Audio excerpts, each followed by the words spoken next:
తాకట్లో ఉన్న మీ బంగారాన్ని విడిపించి ఆ రోజు ఆన్లైన్ రేటుకి కొంటాం. Sharma gold company. ఏపీ మాజీ సీఎం వైసీపీ అధినేత జగన్ పై కేసు నమోదైంది. ఎమ్మెల్సీ ఎన్నికల కోడ్ అమల్లో ఉందని అధికారులు హెచ్చరించినా పట్టించుకోకుండా గుంటూరు మిర్చి యార్డ్లో కార్యక్రమం నిర్వహించడంపై గుంటూరులోని నల్లపాడు పోలీస్ స్టేషన్లో కేసు నమోదు చేశారు. జగన్మోహన్ రెడ్డితో సహా మరో 8 మంది వైసీపీ నేతలపై పోలీసులు కేసు నమోదు చేశారు.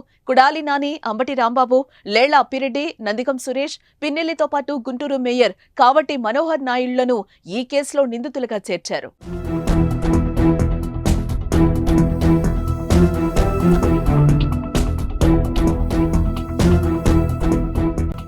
గుంటూరు జిల్లాలో ప్రస్తుతం ఎమ్మెల్సీ ఎన్నికల కోడ్ అమల్లో ఉండగా జగన్ ఈసీ నుంచి అనుమతి తీసుకోకుండానే బుధవారం గుంటూరు మిర్చి యార్డ్లో పర్యటించారు.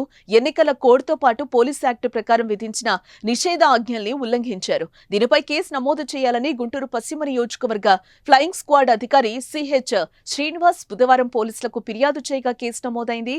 జగన్ నేతలతో కలిసి గుంపుగా యార్డ్లోకి ప్రవేశించారని, యార్డ్ కార్యదర్శి అనుమతైనా తీసుకోలేదని ఫిర్యాదులో పేర్కొన్నారు. స్థానిక ప్రజలు మిర్చి లోడ్ తో వచ్చిన రైతులకు అసౌకర్యం, ఆటంకం కలిగించినట్లుగా గుర్తించామని, మిర్చి యార్డ్ ఎదుట రోడ్డుపై పెద్ద సంఖ్యలో వైసీపీ నేతల అనుచరులు చేరడం వల్ల ట్రాఫిక్ అంతరాయం కలిగి వాహనదారులు ఇబ్బందులు పడ్డారని వివరించారు. ఎలాంటి ముందస్తు అనుమతులు తీసుకోకుండా అనుచరులతో వచ్చి ప్రజలను ఇబ్బందులకు గురిచేయటం ఎన్నికల నిబంధనలకు విరుద్ధమని, వారిపై చర్యలు తీసుకోవాలని ఎన్నికల అధికారులు ఫిర్యాదులో పేర్కొన్నారు. ఈ మేరకు నల్లపాడు పోలీసు మాజీ సీఎం జగన్ తో పాటు మరో 7 నేతలపై ఎన్నికల నిబంధనల ఉల్లంఘన కేసు నమోదు చేశారు. ఇంకా ఈ కార్యక్రమంలో పాల్గొన్న వారిని గుర్తించి కేసులో చేర్చే అవకాశాలు కూడా కనిపిస్తున్నాయి.